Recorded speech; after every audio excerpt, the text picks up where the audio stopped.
હવે પ્રકરણ 13 આંકડાશાસ્ત્ર, એમાં સૌથી પહેલું સ્વાધ્યાય છે 13.1. એમાં બધા જ દાખલાઓ મધ્યક શોધવાના છે.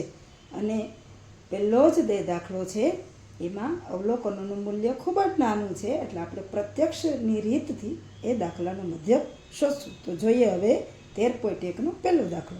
ચાલો તો હવે આપણે સ્વાધ્યાય 13.1નો પહેલો દાખલો જોઈએ. વિદ્યાર્થીઓના એક સમૂહ દ્વારા તેમના પર્યાવરણ જાગૃતિ કાર્યક્રમના ભાગરૂપે એક સર્વેક્ષણ હાથ ધરવામાં આવ્યું. તેમાં તેમણે એક વિસ્તારના 20 ઘરોમાં વનસ્પતિના છોડની સંખ્યા વિશે નીચેની માહિતી એકઠી કરી. ઘર દીઠ છોડની સંખ્યાઓનો મધ્યક શોધો. છોડની સંખ્યા 0, 2, 2, 4, 4, 6, 8, 8, 10, 10, 12 અને 12, 14. ઘરોની સંખ્યા 1, 2, 1, 5, 6, 2, 3. મધ્યક શોધવા માટે કઈ રીતનો ઉપયોગ કરશો અને શા માટે? તો જુઓ મિત્રો, છોડની સંખ્યા છે એ વર્ગમાં આપી છે, વર્ગોના મૂલ્યો પણ નાના છે, અને ઘરોની સંખ્યા જે આપી છે એના મૂલ્યો પણ નાના છે. એટલે આપણે આ દાખલાનો મધ્યક શોધવા માટે પ્રત્યક્ષ રીતનો ઉપયોગ કરશું. છોડની સંખ્યા છે તે વર્ગ છે, અને ઘરોની સંખ્યા જેને આવૃત્તિ કહેવામાં આવે છે. સૌથી પહેલાં તો મધ્યક શોધવા માટેની જે સંજ્ઞાઓ છે એ સંજ્ઞાઓનો આપણે અભ્યાસ કરશું, અને પછી આપણે આ દાખલાનો મધ્યક શોધશું. દાખલા માટેની સંજ્ઞાની વાત કરીએ તો સૌથી પહેલાં તો મધ્યકની સંજ્ઞા છે x બાર, x ની માથે આ માંડો લીટો, ત્યાર પછી આવૃત્તિ આવશે, તો આવૃત્તિની સંજ્ઞા છે fi, ત્યાર પછી મધ્ય કિંમતની સંજ્ઞા આવશે xi. મધ્ય કિંમત એટલે કોઈ પણ વર્ગની અધર સીમા અને ઉર્ધ્વ સીમાનો સરવાળો ભાગ્યા 2, જે તમે 9મા ધોરણમાં ભણી ગયા છો. ત્યાર પછી સરવાળો, જેને સિગ્મા કહેવામાં આવે છે, એની સંજ્ઞા છે આ. હવે આ દાખલા માટે મધ્યક શોધવાનું સૂત્ર છે x બાર બરાબર સિગ્મા fi xi ના છેદમાં સિગ્મા fi.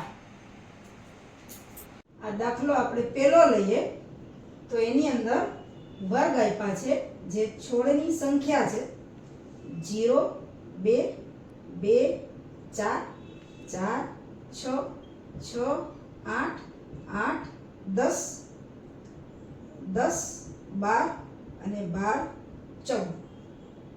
એની હવે આવૃત્તિ લઈએ તો જેવી રીતે રકમમાં આવૃત્તિ આપી છે, ઘરોની સંખ્યા એ આપણી આવૃત્તિ થશે 1, 2, 1, 5, 6, 2 અને 3. એની જે કુલ સંખ્યા છે આપણને રકમ જ આપી છે કે 20 ઘરોમાં, એટલે કે કુલ થશે 20, જે આપણે થશે સિગ્મા fi.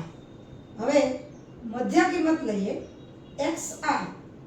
તો મધ્ય કિંમત મેં તમને કીધું એમ કોઈ પણ વર્ગની અધર સીમા અને ઉર્ધ્વ સીમાનો સરવાળો ભાગ્યા 2. અહીંયા 0 + 2 ભાગ્યા 2, એટલે 0 + 2 એટલે 2 ભાગ્યા 2 એટલે 1 આવશે.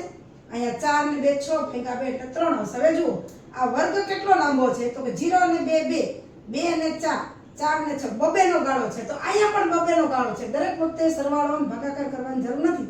1 પછી 3, 3 પછી 5, 5 પછી 7. તમને એમ થાય કે કદાચ ખોટું હશે તો જોઈ લેવાનું. 8 ને 6 14, 14 ભાગ્યા 2 એટલે 7, પછી 9, 11 અને 13. આ આપણી xi થઈ. હવે ગુણાકાર કરવાનો છે fi અને xi.